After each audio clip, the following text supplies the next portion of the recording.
गणनायकाय गणदैवताय गणाध्यक्षाय धीमहि गुणशरीराय गुणमण्डिताय गुणेशानाय धीमहि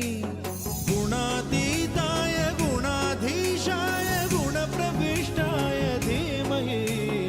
एकदन्ताय वक्रतुण्डाय गौरीतनयाय धीमहि गजेशानाय भालचन्द्राय श्रीगणेशाय धीमहि एकदन्ताय वक्रतुण्डाय गौरीतनयाय धीमहि गजेशानाय भालचन्द्राय श्रीगणेशाय धीमहि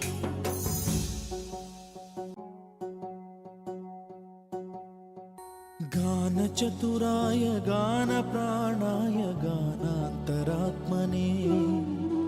गानोत्सुकाय गानमत्ताय गानोत्सुकमनसे गुरुपूजिताय गुरुदैवताय गुरुकुलस्थायिने गुरुविक्रमाय गुह्यप्रवराय गुरवे गुणगुरवे गुरुदैत्यकलक्षेत्रे गुरुधर्मसदाराध्याय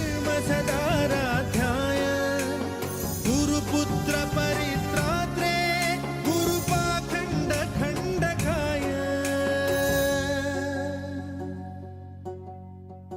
गीतसाराय गीततत्त्वाय गीतगोत्राय धीमहि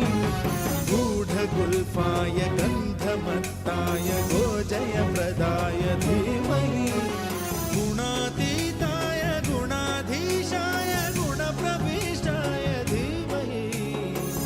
एकदन्ताय वक्रतुण्डाय गौरीतनयाय धीमहि गजेशानाय भालचन्द्राय श्रीगणेशाय धीमहि